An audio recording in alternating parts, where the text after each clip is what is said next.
News 5 investigates asking state officials why it took years to shut down the troubled El Pueblo Boys and Girls Ranch. Chief investigative reporter Eric Ross found numerous cases of abuse and neglect at the facility for children and teens with psychiatric and behavioral issues.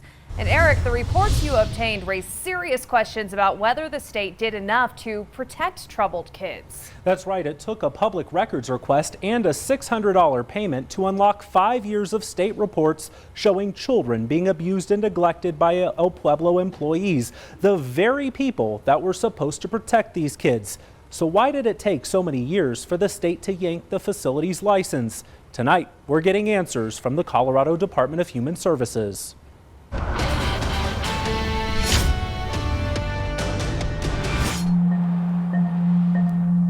I do not want this place ever opened up again, so I was very happy. Lisa Mitchell and her son Sam spoke with News 5 Investigates shortly after the state suspended El Pueblo's license to operate.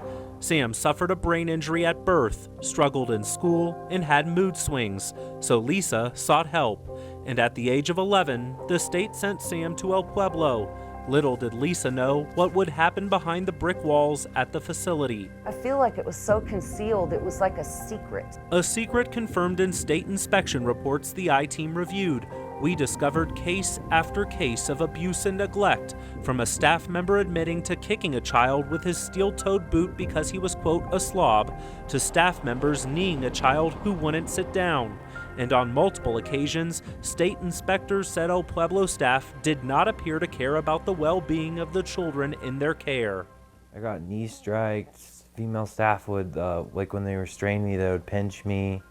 Some staff would like choke me, and to the point where my face is blue and I couldn't breathe. Sam says as some staff members would physically hit or kick children, other employees ignored the problems. State inspectors confirmed El Pueblo staff failed to report suspected abuse and neglect to DHS as required by law. Your tax dollars went to fund this. You funded child abuse. News 5 Investigates uncovered El Pueblo CEO Jimmy Cardinal was caught covering up the abuse. In this state suspension summary report, Cardinal inappropriately restrained a child and then submitted false information to the state about the incident. When we discovered that we were seeing that pattern of untruth, unwillingness to cooperate, unwillingness to adhere to rule, that is when we then properly escalated and took adverse action and suspended their license. But that was not until the fall of 2017. In state inspection reports that we obtained, we noticed there was a history of violations that occurred over and over and over again from year to year. It's been documented for years, but nothing appeared to take place. There were no consequences.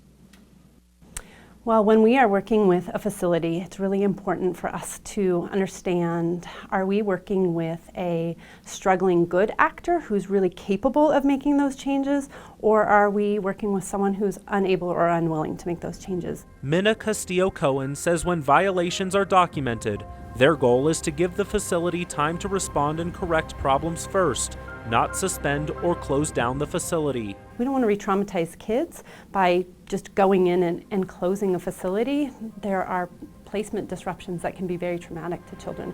But parents like Lisa argue being abused and neglected is also traumatizing. I don't know who is going to hold them accountable, but we demand a grand jury. Has any El Pueblo employee been arrested and charged with child abuse and neglect? Not to my knowledge.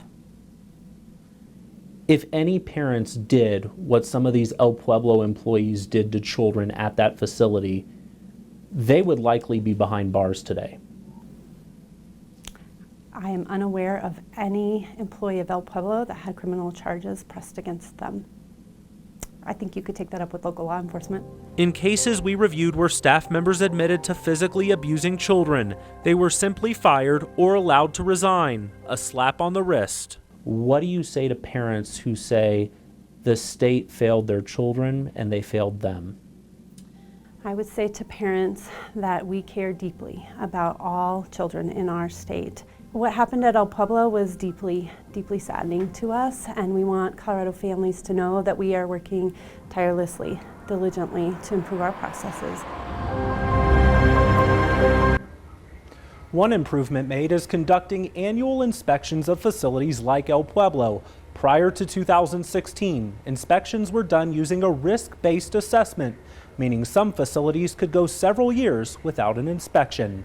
Now, if you'd like to review all the inspection reports from El Pueblo dating back to 2013, you'll find them under the News 5 Investigates tab at KOAA.com.